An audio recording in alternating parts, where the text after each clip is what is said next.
All right, yo, what's going on? It's James Passator here from Awakening the Warrior Spirit Within with my good friend Matt. We're here What's in going on, Long guys? Beach. We're at Under the Sun, an amazing vegan restaurant, and we are going to talk a little bit today about living through your uniqueness and your authenticity. So, without further ado, I'm going to let Matt go ahead and introduce himself. He's a wonderful, wonderful yoga instructor that we met recently while we've been up here in California. So I'm going to let Matt hit it. So what's going on, guys? My name's Matt, aka the Yoga Matt. I teach yoga for a living, which is freaking awesome. And I had no idea I was gonna do this when I was a kid, man. I totally just ran into this through serendipity. Come from Orange County, I've been all over the place and kind of nomadic, and kind of a traveler, a world explorer, if you will. So that is like my duty, to explore the world and to share myself with the world. Nice, nice. So as you know, I'm a traveler as well, so we definitely have a lot in alignment and are on the same wavelength and same page on a lot of things. So Yes.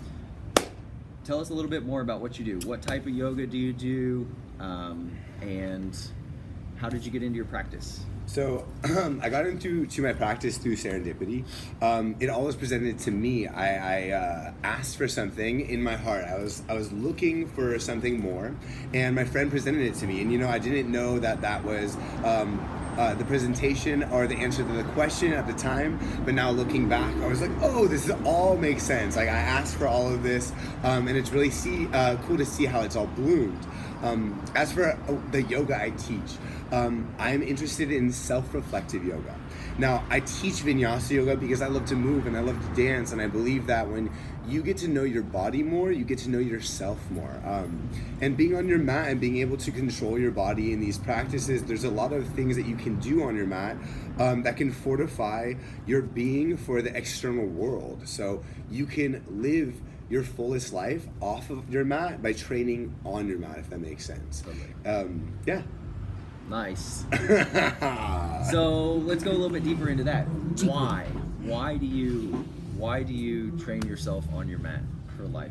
Because it's hard to be vulnerable in daily life, and a lot of the times we're super reactive. So say something in daily life pushes my trigger, immediately I'm going to feel reactive, and sometimes it's hard to implement without having practiced beforehand. So for me, my yoga mat is that space to practice, to get to a point where I am so uncomfortable and I want to move and I want to scream, I want to bounce, but I stay there.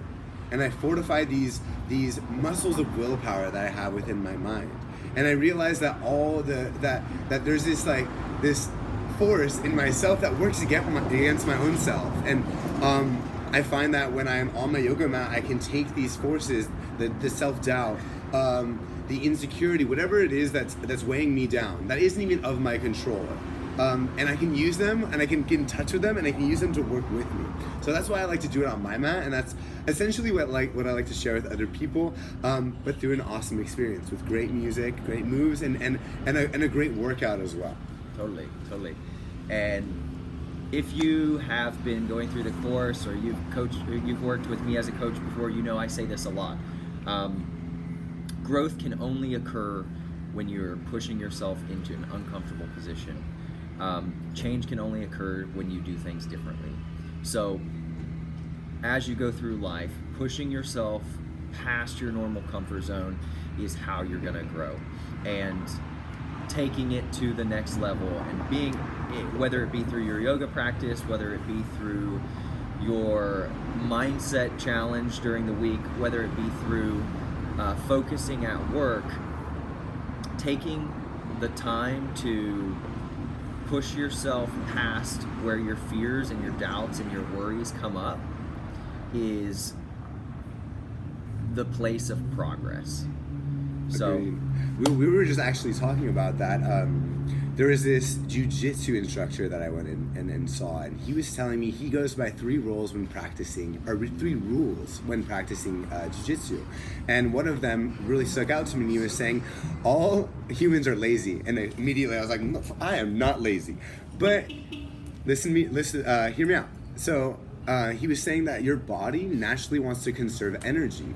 And so back in the day when we were living more in more primal circumstances, you would conserve energy throughout the day until you really needed to use it for survival mechanism. So like a lion comes, you get out of there, you run, you use all of your might, and then when you're done, you relax, you rest.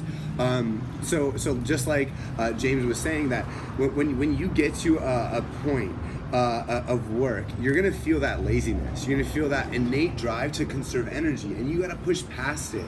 You gotta know that the feeling is gonna be there. It's not gonna leave you. Accept the feeling and move past it, and that's when you feel the true feeling of strength. Because I don't know. I feel we both would agree that when you move past something that is challenging, the fact that you feel strong is because it was so hard to move past it, and you see your own self, and you're like, dude, I did that, man, and I felt like I wanted to give up. You know, coming out on the other side is the triumph. Totally, and you're stronger for it because whether it be physiologically, mentally, or emotionally, you have pushed yourself past a point of resistance that you didn't think that you were capable of. So that sets the bar at another level higher. So it's like, well, actually, I didn't believe that I could do that, but I lived, I survived. I actually am stronger than I thought I was. I am more capable than I thought I was. So next time when that same type of challenge comes, I'm going to be able to be more prepared because I've already proven to myself that I'm capable, that I am able to do that. Even though that fear came up, even though that worry or that doubt arrived, I stepped past it and I pushed my body past the point of where it was wanting to give up, and I'm alive and I survived. So when I hear those voices again, I have the choice to choose to whether I'm going to listen to that bullshit or I'm going to say, you know what, that's just bullshit. I know I just have to bring my focus and my awareness here to move forward and move past this because I will succeed. And you can even see that in the body physiologically when you're ripping muscles. You have to rip muscles in order for them to get stronger, and that process is super uncomfortable. And so that's the feeling you're feeling when James was talking about that feeling arising again. It's like coming back to that muscle ripping, that feeling. You're like, oh, I'm really uncomfortable right now. I can either stop and stay the strength that I was today and yesterday, or you can go past that and push your mind past that feeling and move to your stronger tomorrow. And it's all up to you. You know, it's the effort that you're willing to put in. You're gonna get the results from that. Totally, and it's all where you direct your focus, where you direct your will, your focus. So your body is screaming. You're sitting on the wall. You're doing your wall squat, and your legs are on fire, and your body is screaming to give up. But it's your focus and your will that will push you past that minute 30 mark that you hit yesterday. And when you get to 2 minutes, it'll push you past that. And you have these gains every single time that you push yourself past that threshold. Something that you touched base on the other day in class was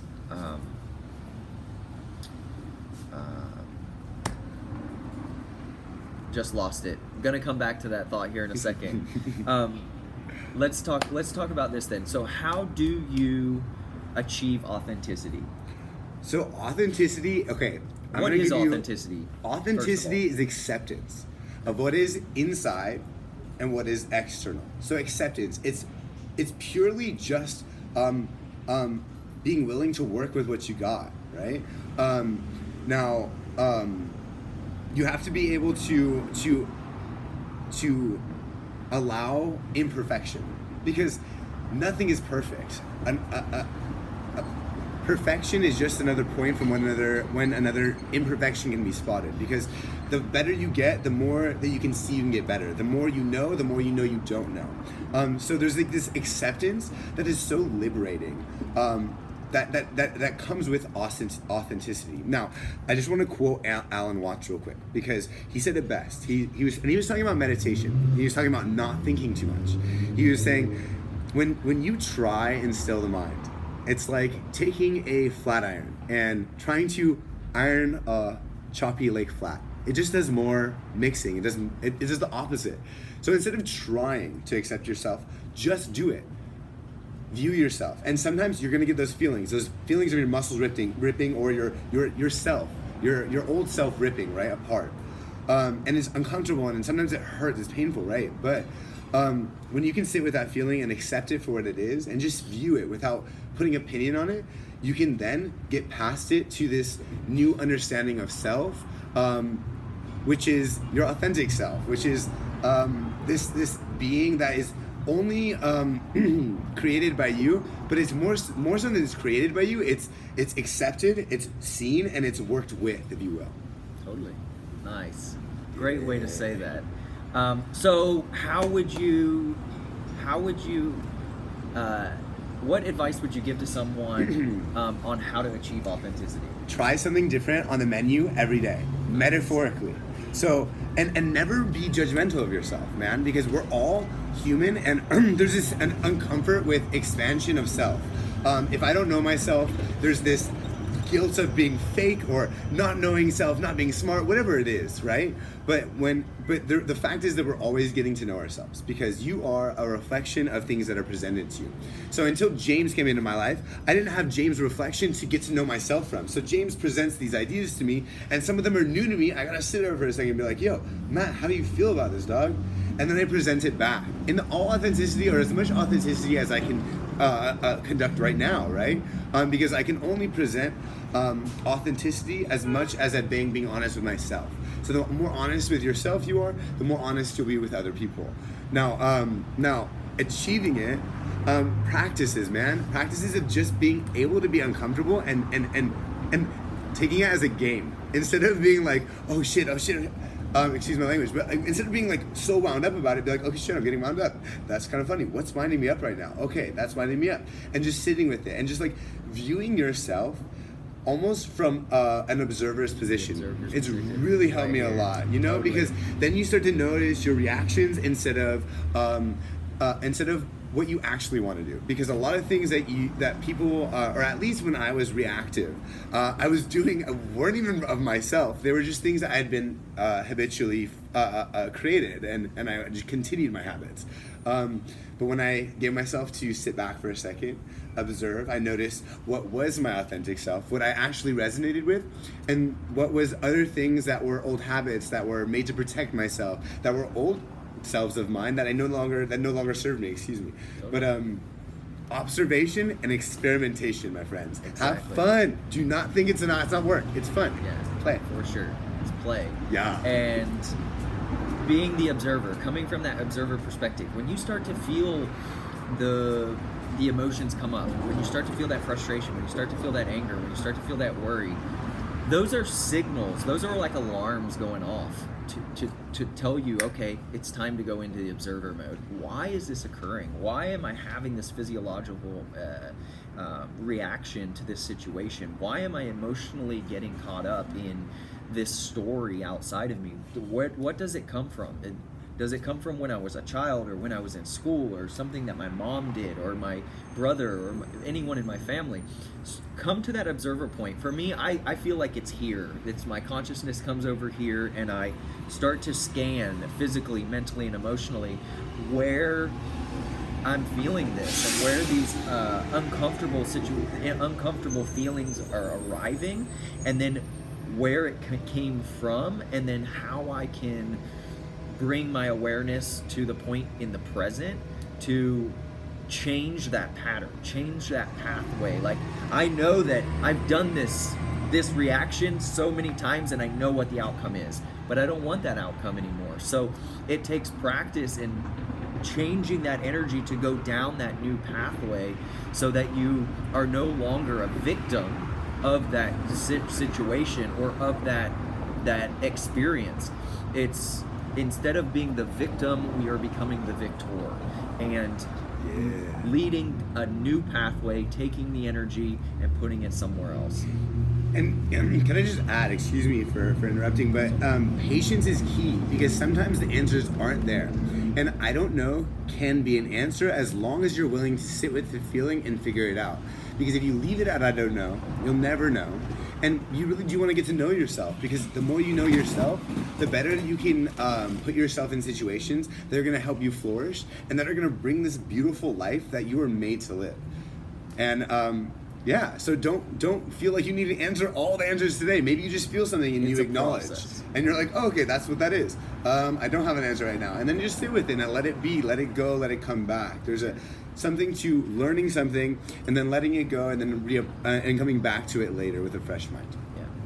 Yeah, I don't know right now, but I am open and accepting to the answer when I am ready.